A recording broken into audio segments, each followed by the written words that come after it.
ملک الموت حضرت فاطمہ کی روح قبض کیوں نہ کر سکا؟ مسلمان عورتیں یہ ویڈیو ضرور دیکھیں۔ شہزادی رسول سیدہ فاطمہ الزہرا کی روح قبض کرنے کے لیے جب اللہ تبارک و تعالیٰ نے ملک الموت کو حکم فرمایا تو ملک الموت گردن جھکا کر خاموش ہو گیا اور اس کام پر جانے کے لیے راضی نہ ہوئے۔ بسم اللہ الرحمن الرحیم۔ ایک دفعہ حضرت فاطمہ رضی اللہ تعالیٰ عنہا بیمار ہو گئیں۔ نبی کریم صلی اللہ علیہ وسلم نے اپنے ایک معمر صحابی حضرت عمران بن حسین رضی اللہ تعالیٰ عنہ کو ہمراہ لیا اور اپنی لخت جگر کی عیادت کے لیے تشریف لے گئے۔ دروازے پر پہنچ کر داخلے کی اجازت مانگی۔ سیدہ فاطمہ رضی اللہ تعالیٰ عنہا نے عرض کی، تشریف لائیے۔ حضور صلی اللہ علیہ وسلم نے فرمایا، میرے ساتھ عمران بن حسین بھی ہیں۔ حضرت فاطمہ رضی اللہ تعالیٰ عنہا نے جواب دیا، ابا جان، میرے پاس ایک عبا کے سوا دوسرا کوئی کپڑا نہیں کہ پردہ کر سکوں۔ حضور صلی اللہ علیہ وسلم نے اپنی چادر اندر پھینک کر فرمایا، بیٹی اس سے پردہ کر لو۔ اس کے بعد وہ حضور صلی اللہ علیہ وسلم اور حضرت عمران رضی اللہ تعالیٰ عنہ اندر تشریف لے گئے اور سیدہ سے ان کا حال پوچھا۔ فاطمہ زہرا نے عرض کیا، ابا جان، شدت درد سے بے چین ہوں اور بھوک نے نڈھال کر رکھا ہے کیونکہ گھر میں کھانے کو کچھ نہیں۔ حضور صلی اللہ علیہ وسلم نے فرمایا، اے میری بیٹی صبر کر، میں بھی آج 3 دن سے بھوکا ہوں۔ اللہ تعالیٰ سے جو کچھ مانگتا وہ ضرور مجھے عطا کرتا، لیکن میں نے دنیا پر آخرت کو ترجیح دی۔ پھر آپ صلی اللہ علیہ وسلم نے اپنا دست شفقت حضرت فاطمہ رضی اللہ تعالیٰ عنہا کی پشت پر پھیرا اور فرمایا، اے لخت جگر، دنیا کے مصائب سے دل شکستہ نہ ہو، تم جنت کی عورتوں کی سردار ہو۔ فاطمہ زہرا اس فکر و غنا کے ساتھ کمال درجے کی عابدہ تھیں۔ حضرت حسن رضی اللہ تعالیٰ عنہ سے روایت ہے کہ میں نے اپنی ماں کو شام سے صبح تک عبادت کرتے اور اللہ کے حضور گریہ وزاری کرتے دیکھا، لیکن انہوں نے اپنی دعاؤں میں اپنے لیے کبھی کوئی درخواست نہ کی۔ ایک دفعہ سیدہ علیل تھی، لیکن علالت میں بھی رات پر عبادت میں مصروف رہیں۔ جب حضرت علی رضی اللہ تعالیٰ عنہ صبح کی نماز کے لیے مسجد گئے تو وہ نماز کے لیے کھڑی ہو گئیں۔ نماز سے فارغ ہو کر چکی پیسنے لگیں۔ حضرت علی رضی اللہ تعالیٰ عنہ نے واپس آ کر انہیں چکی پیستے دیکھا تو فرمایا، اے رسول خدا کی بیٹی، اتنی مشقت نہ اٹھایا کرو، تھوڑی دیر آرام کر لیا کرو، کہیں زیادہ بیمار نہ ہو جاؤ۔ فرمانے لگیں، خدا کی عبادت اور آپ کی اطاعت مرض کا بہترین علاج ہے۔ اگر ان میں سے کوئی موت کا باعث بن جائے تو اس سے بڑھ کر میری خوش نصیبی کیا ہوگی۔ ایک مرتبہ حضور صلی اللہ علیہ وسلم نے سیدہ سے پوچھا، جانے پدر، مسلمان عورت کے اوصاف کیا ہیں؟ انہوں نے عرض کیا، ابا جان، عورت کو چاہیے کہ اللہ اور رسول کی اطاعت کرے، اولاد پر شفقت کرے، اپنی نگاہ نیچی رکھے، اپنی زینت کو چھپائے، نہ خود غیر کو دیکھے اور نہ غیر اس کو دیکھ پائے۔ حضور صلی اللہ علیہ وسلم یہ جواب سن کر بہت خوش ہوئے۔ نبی کریم صلی اللہ علیہ وسلم حضرت فاطمہ رضی اللہ تعالیٰ عنہا سے بے پناہ محبت فرماتے تھے۔ صحیح بخاری میں روایت ہے کہ ایک دفعہ حضرت علی رضی اللہ تعالیٰ عنہ نے غارہ بنت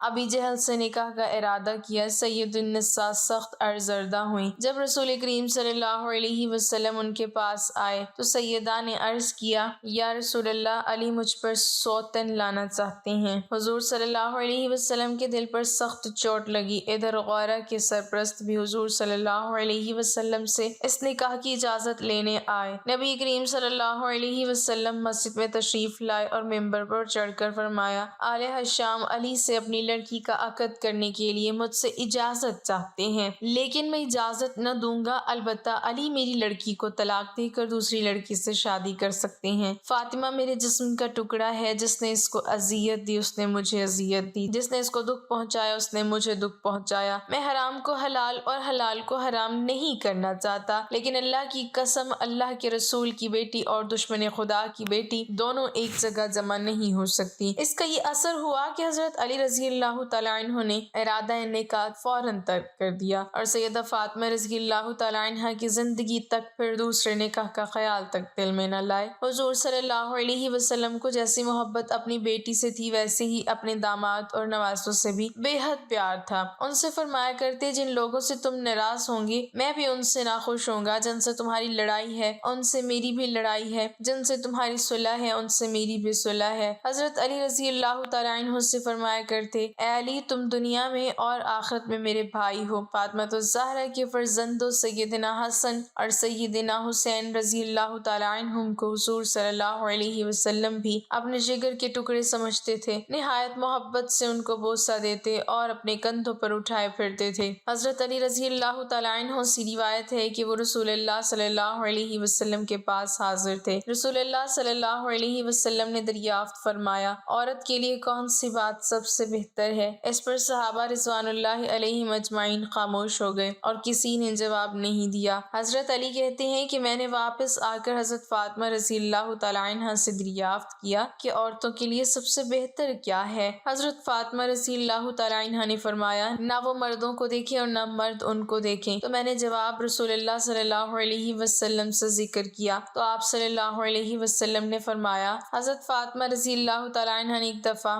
اسماء بنت امیس رضی اللہ تعالیٰ عنہ سے کہا کہ مجھے حیا آتی ہے کہ جب میرا انتقال ہو تو لوگ مردوں کے تخت پر لٹا کر اور ایک کپڑا اڑا کر مجھے کندھے پر اٹھا لیں، اس لیے اندیشہ ہے کہ کپڑے کے اوپر سے میرا جسم ظاہر ہو۔ تو حضرت اسماء رضی اللہ تعالیٰ عنہ نے کہا جگر گوشہ رسول صلی اللہ علیہ وسلم کیا میں تمہیں ایسی چیز نہ دکھاؤں جو میں نے حبشہ میں دیکھی تھی؟ حضرت فاطمہ رضی اللہ تعالیٰ عنہ نے کہا کیوں نہیں، ضرور۔ حضرت اسماء رضی اللہ تعالیٰ عنہ نے کھجور کی تازہ ٹہنیاں منگوائیں، کمان کی شکل میں ان کو موڑ موڑ کر رکھا اور ان کے اوپر کپڑا ڈال دیا۔ حضرت فاطمہ رضی اللہ تعالیٰ عنہ نے فرمائی یہ تو بڑی اچھی چیز ہے، اس سے مرد و عورت کے جنازے میں امتیاز ہو جائے گا اور عورت کا جسم بھی چھپ جائے گا۔ دیکھو اسماء، جب میرا انتقال ہو تو تم اور علی میرے غسل میں شریک ہو، کوئی اور میرے قریب نہ آئے اور میری چارپائی پر اسی طرح چھڑیاں رکھ دینا۔ جب حضرت فاطمہ رضی اللہ تعالیٰ عنہ کا انتقال ہوا تو حضرت اسماء رضی اللہ تعالیٰ عنہ نے دلہن کے ڈولے کی طرح کی ایک پردہ پوش چادر چارپائی تیار کی اور کہا فاطمہ نے مجھے اس کی وصیت کی تھی۔ ان روایات سے اندازہ لگایا جا سکتا ہے کہ حضرت فاطمہ رضی اللہ تعالیٰ عنہ پردے کا کتنا اہتمام فرماتی تھی۔ یہی وجہ تھی کہ آپ صلی اللہ علیہ وسلم نے حضرت فاطمہ رضی اللہ تعالیٰ عنہ کی پاک دامنی پر جنت کی خوشخبری سناتے ہوئے ارشاد فرمایا فاطمہ نے اپنی عصمت اور پاک دامنی کی ایسے حفاظت کی کہ اللہ تعالیٰ نے اس کی پاک دامنی کی وجہ سے اسے اور اس کی اولاد کو جنت میں داخل فرما دیا۔ اور ایک روایت میں ہے کہ بے شک فاطمہ رضی اللہ تعالیٰ عنہ نے اپنی عصمت اور پاک دامنی کی حفاظت کی تو اللہ تعالیٰ نے اس کی اولاد پر جہنم کی آگ حرام کر دی۔ حضرت ام سلمہ رضی اللہ تعالیٰ عنہ فرماتی ہیں جب قرآن کریم کی یہ آیت نازل ہوئی تو انصار کی خواتین اپنے گھروں سے اس طرح نکلیں کہ گویا ان کے سر اس طرح بے حرکت تھے جیسے ان کے سروں پر پرندے بیٹھے ہوں اور ان کے اوپر کالا کپڑا تھا جس کو وہ پہنی ہوئی تھی۔ حضرت عائشہ رضی اللہ تعالیٰ عنہ روایت فرماتی ہیں ہم رسول اللہ صلی اللہ علیہ وسلم کے ساتھ سفر حج میں حالت احرام میں تھیں۔ جب ہمارے پاس سے کوئی سوار گزرتا تو ہم اپنی چادروں کو اپنے سروں سے لٹکا کر چہرے کے سامنے کر لیتی اور جب لوگ گزر جاتے تو ہم چہرے کھول دیتی۔ حضرت قیس بن شماس سے روایت ہے کہ رسول اللہ صلی اللہ علیہ وسلم کی خدمت میں ایک عورت حاضر ہوئی، اس کا نام ام خلاد تھا اور اس کے چہرے پر نقاب پڑا ہوا تھا۔ یہ عورت اپنے بیٹے کے بارے میں دریافت کر رہی تھی جو جنگ میں شہید ہو گیا تھا۔ اصحاب رسول صلی اللہ علیہ وسلم میں سے کسی نے آپ کو نقاب میں دیکھ کر کہا اس وقت بھی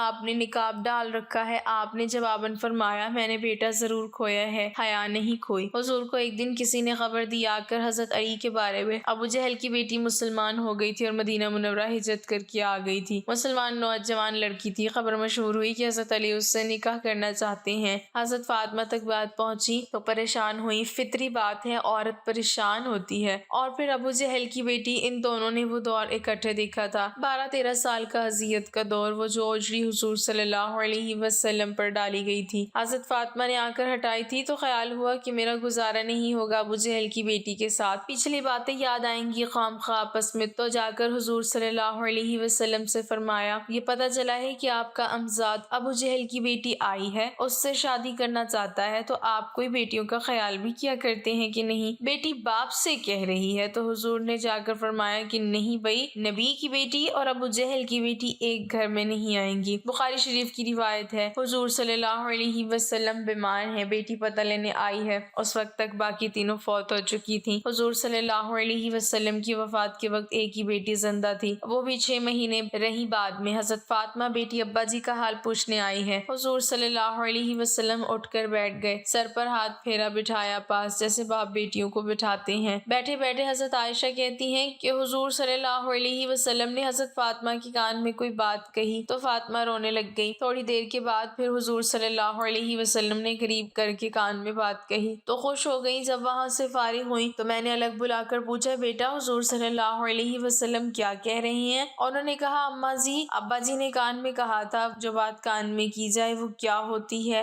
راز ہوتی ہے۔ حضور صلی اللہ علیہ وسلم کی وفات کے بعد کافی دن گزر گئے تو حضرت عائشہ نے پھر پھر بلایا، میں تمہیں ماں ہونے کا واسطہ دیتی ہوں، بتاؤ حضور صلی اللہ علیہ وسلم نے کیا کہا تھا؟ کہا ہاں اب بتاتی ہوں آپ کو۔ حضور صلی اللہ علیہ وسلم نے مجھے کان میں کہا تھا کہ فاطمہ میں شاید ایک آدھ دن میں اسی بیماری میں جا رہا ہوں، بیٹی کو باپ کی وفات کی اطلاع ملے تو بیٹی کیا کرے گی؟ تھوڑی دیر کے بعد حضور صلی اللہ علیہ وسلم نے دیکھا کہ پریشان ہو رہی ہے زیادہ، تو کان میں کہا کہ بیٹی میرے بعد سب سے پہلے تم میرے پاس آؤ گی، تو خوش ہو گئی۔ حضور صلی اللہ علیہ وسلم نے اپنی وفات کی خبر دی تو بیٹی رونے لگ گئی ہے، اور بیٹی کو اس کی وفات کی خبر دی ہے تو وہ خوش ہو گئی ہے۔ یہ باپ بیٹی کا معاملہ تھا۔ ایک دفعہ کا ذکر ہے کہ حضرت سیدنا علی المرتضیٰ رضی اللہ تعالیٰ عنہ اپنے گھر آتے ہیں، گھر کے اندر داخل ہوتے ہیں اور کہتے ہیں اے فاطمہ مجھے لگتا ہے آج ابا حضور آئے ہیں، یعنی کہ آج میرے نبی آئے ہیں۔ سیدہ فاطمہ رضی اللہ تعالیٰ عنہ کہتی ہیں اے علی آپ کو کیسے پتا چلا کہ ہمارے گھر حضور صلی اللہ علیہ وسلم آئے ہیں؟ کہا میرا گھر جنت کی خوشبو سے ایسے ہی تو نہیں مہک رہا، اس کے مہکنے کی کوئی وجہ ہے، میرے گھر سے نبوت کی خوشبو آ رہی ہے، مجھے تو یہی لگتا ہے کہ میرے نبی آئے ہیں۔ سیدہ فاطمہ رضی اللہ تعالیٰ عنہ نے کہا جی ہاں بابا جان کمرے کے اندر بیٹھے ہیں۔ پوچھا حضور صلی اللہ علیہ وسلم کا میرے گھر کیسے آنا ہوا؟ تو سیدہ فاطمہ الزہرا رضی اللہ تعالیٰ عنہ کہتی ہیں میرے بابا مجھے لینے آئے ہیں۔ حضرت علی رضی اللہ تعالیٰ عنہ نے پوچھا تو پھر فاطمہ آپ اپنے بابا کے ساتھ گئی کیوں نہیں؟ ابھی تک کیوں بیٹھی ہو؟ فاطمہ بتاؤ تو صحیح میرے حضور کو میرا انتظار کیوں کروایا، کیوں نہیں گئی؟ ناظرین سیدہ فاطمہ الزہرا رضی اللہ تعالیٰ عنہ نے جو جواب دیا آج کی اسلام کی مقدس شہزادیوں کے لیے بہت بڑا سبق ہے۔ جب حضرت علی رضی اللہ تعالیٰ عنہ نے کہا کہ فاطمہ بتاؤ تو صحیح آپ نے حضور صلی اللہ علیہ وسلم کو میرا انتظار کیوں کروایا، آپ گئی کیوں نہیں؟ تو سیدہ فاطمہ الزہرا رضی اللہ تعالیٰ عنہ نے کہا اے میرے شوہر معظم آپ کے حکم کے بغیر کیسے چلی جاتی؟ تو حضرت علی رضی اللہ تعالیٰ عنہ نے فرمایا فاطمہ آپ کو پتہ نہیں ہے کہ رسول اللہ صلی اللہ علیہ وسلم کے سامنے علی اپنی اجازت کو کوئی اہمیت نہیں دیتا۔ فرمایا اے فاطمہ ان موقعوں پر مرضی نہ آپ کی چلے گی نہ میری چلے گی، یہاں چلے گی تو صرف میرے نبی کی مرضی چلے گی۔ سیدہ فاطمہ الزہرا رضی اللہ تعالیٰ عنہ نے کہا یا علی بات اجازت کی نہیں ہے اور بات مرضی کی بھی نہیں ہے، رب ذوالجلال کی عزت کی قسم آج اگر میں آپ کی اجازت کے بغیر گھر سے چلی جاتی تو قیامت کی صبح تک میرے باپ کے مبارک نام پر لوگوں کی انگلیاں اٹھ جاتی کہ نبی کی بیٹی شوہر کی اجازت کے بغیر گھر سے نکلی تھی۔ ناظرین شوہر کی نافرمانی کرنے سے پہلے، شوہر سے لڑنے سے پہلے، شوہر کی اجازت کے بغیر گھر سے باہر نکلنے سے پہلے سوچ لینا کہ آپ کے ایک غلط قدم اٹھانے کی وجہ سے آپ کے بوڑھے باپ کے بالوں کی سفیدی رل جائے گی۔ شوہر کے سامنے زور زور سے بولو گی، زور زور سے چیخو گی، چلاؤ گی تو محلے والے کہیں گے دیکھو فلاں کی بیٹی نے کس طرح تماشا لگا رکھا ہے۔ جب ایک بیٹی کے پاس کائنات کا نبی آئے لینے کے لیے تو پھر بھی وہ شوہر کی اجازت کے بغیر گھر سے باہر نہ نکلے، اتنی بڑی شخصیت کی بیٹی ہونے کے باوجود بھی شوہر کی فرما برداری اور شوہر کے حقوق کا اس قدر خیال رکھے، تو مجھے بتاؤ ایسی گود میں امام حسین نہ آتے تو اور کون آتا؟ جس کی زندگی میں کوئی بھی نماز نہیں چھوٹی ایسی گود میں زینب نہ آتی تو اور کون آتا؟ پھر سیدہ فاطمہ الزہرا رضی اللہ تعالیٰ عنہ نے انہیں اپنے سینے سے لگایا اور سینے سے لگا کر بیٹے کو دودھ پلا کے مسکراتے ہوئے قرآن سنایا، دل کی دنیا میں کہا اے میرے شہزادے اس قرآن کی کیا قیمت ادا کرو گے، اس مسکرانے کی کیا قیمت ادا کرو گے؟ تو حضرت حسین نے مسکرا کے ماں کی طرف دیکھا اور کہا کہ امی آپ نے تو مجھے صرف گود میں قرآن سنایا ہے، انشاءاللہ میں کل کربلا کے میدان میں آپ کو نیزے کی نوک پر چڑھ کر قرآن سناؤں گا۔ نبی کریم صلی اللہ علیہ وسلم نے فرمایا بہترین انسان وہ ہے جو خود بھی قرآن سیکھے اور دوسروں کو بھی سکھائے۔ ناظرین صبح کا وقت تھا، حضرت علی رضی اللہ تعالیٰ عنہ فجر کی نماز پڑھ کے گھر آئے، دروازہ کھٹکھٹایا، اندر سے آواز آئی کون؟ حضرت علی رضی اللہ تعالیٰ عنہ نے کہا فاطمہ میں ہوں، دروازہ کھولو۔ اندر آئے، دیکھا سیدہ فاطمہ الزہرا رضی اللہ تعالیٰ عنہ چکی چلا رہی تھی، ادھر آٹا گوندا جا رہا ہے۔ پوچھا فاطمہ ایک وقت میں دو کام، کپڑے بھی دھل رہے ہیں، گھر میں جھاڑو بھی لگا رہی ہو، آٹا بھی گوندا جا رہا ہے، چکی بھی چل رہی ہے۔ پوچھا فاطمہ خیر تو ہے، سارے کام ایک ہی وقت میں کیوں کر رہی ہو؟ تو کہا اے علی میرے پاس وقت بڑا کم ہے۔ حضرت علی رضی اللہ تعالیٰ عنہ نے سیدہ فاطمہ رضی اللہ تعالیٰ عنہ کا ہاتھ پکڑا، اٹھا کے بستر پر لے گئے، کہا لیٹ جاؤ، ساری رات مصلے پہ بیٹھی رہی ہو، ساری رات عبادت کرتی رہی ہو۔ پوچھا خیر تو ہے، وقت کیوں کم ہے؟ حضرت فاطمہ الزہرا رضی اللہ تعالیٰ عنہ نے فرمایا اے علی فجر کی نماز پڑھ کے بیٹھی ہی تھی، اللہ اللہ کر رہی تھی، بیٹھے بیٹھے اچانک میری آنکھ لگ گئی، مجھے خواب میں میرے بابا جان کی زیارت ہوئی، خواب کی دنیا میں نے دیکھا کہ میرے بابا میرے گھر آئے ہیں، کبھی کمرے میں، کبھی صحن میں، کبھی یہاں وہاں دیکھ رہے ہیں۔ خواب کی دنیا میں اچانک میں اپنے بابا کے سامنے آ جاتی ہوں، میرے ابا مجھے سینے سے لگا کر زاروں قطار رونے لگتے ہیں۔ میں نے اپنے بابا سے پوچھا ابا کیا بات ہے، آپ کیوں رو رہے ہیں؟ فرمایا بیٹی میں آپ کو لینے کے لیے آیا ہوں۔ میری فاطمہ بتاؤ تو صحیح آج آپ نے روزہ کس چیز سے رکھا ہے؟ میں نے کہا ابا کھجور کے دانے اور پانی کی گھونٹ سے رکھا ہے اے علی۔ میرے بابا نے مجھے سینے سے لگا کر کہا کہ بیٹی آج آپ نے روزہ علی کے دسترخوان پہ رکھا ہے، افطاری جنت میں اپنے بابا کے دسترخوان پہ کرو گی۔ سیدہ فاطمہ الزہرا رضی اللہ تعالیٰ عنہا نے کہا اے علی میں کپڑے دھو کے اور کھانا پکا کے اس دنیا سے جا رہی ہوں تاکہ میرے بعد آپ کو کوئی تکلیف نہ ہو۔ حضرت علی رضی اللہ تعالیٰ عنہ اور حضرت سیدہ فاطمہ رضی اللہ تعالیٰ عنہ دونوں کے درمیان یہ بات چیت چل رہی تھی کہ میرے ابا مجھے لینے کے لیے آئے ہیں، میں آج اس دنیا فانی سے رخصت ہو جاؤں گی۔ اتنے میں حضرت حسن و حسین بھی آ گئے۔ بچوں کو دیکھتے ہوئے حضرت علی رضی اللہ تعالیٰ عنہ نے کہا فاطمہ ابھی تو بچے بھی چھوٹے ہیں، آپ کے جانے کے بعد گھر کی رونقیں زائل ہو جائیں گی۔ اس کے بعد سیدہ فاطمہ الزہرا رضی اللہ تعالیٰ عنہ نے حضرت علی رضی اللہ تعالیٰ عنہ سے مخاطب ہوتے ہوئے کہا میں اگر آپ سے کچھ مانگوں تو کیا آپ دو گے؟ حضرت سیدہ فاطمہ الزہرا رضی اللہ تعالیٰ عنہ نے وفات کے وقت کہا میری 3 وصیتیں ہیں۔ پہلی یہ کہ اے علی آپ کو اجازت ہے کہ میرے مرنے کے بعد آپ جس نیک عورت سے چاہیں شادی کر سکتے ہیں۔ میری دوسری وصیت یہ ہے کہ 29 دن اپنی بیوی کے پاس گزارنا، 1 رات ان بچوں کے پاس ضرور گزارنا، میرے حسن و حسین کے پاس ضرور گزارنا۔ میرے بچے بہت چھوٹے ہیں، معصوم ہیں، جب تک یہ چھوٹے ہیں انہیں باپ کا اور ماں کا پیار دینا، اور جب یہ بڑے ہو جائیں پھر انہیں اللہ کے سپرد کر دینا، یہ جانے ان کا رب جانے۔ جب حسن و حسین نے ماں کی یہ باتیں سنی تو پوچھنے لگے ابا ہماری ماں کہاں جا رہی ہے؟ ماں نے بچوں کی آنکھوں سے آنسو صاف کرتے ہوئے کہا جاؤ شہزادو نانا کے روزے پر اپنا اور میرا سلام عرض کر کے آؤ۔ حضرت حسن و حسین رضی اللہ تعالیٰ عنہ جیسے ہی گھر سے باہر نکلے تو فوراً ہی روتے ہوئے واپس آ گئے۔ ماں نے پوچھا بچوں گئے بھی ہو اور اتنی جلدی واپس بھی آ گئے؟ بچوں نے کہا اماں جب ہم نے نانا جان کے روزے پر سلام کیا تو روزہ انور سے آواز آئی اے شہزادو جلدی سے اپنی ماں کے پاس چلے جاؤ کیونکہ آج کے بعد روزہ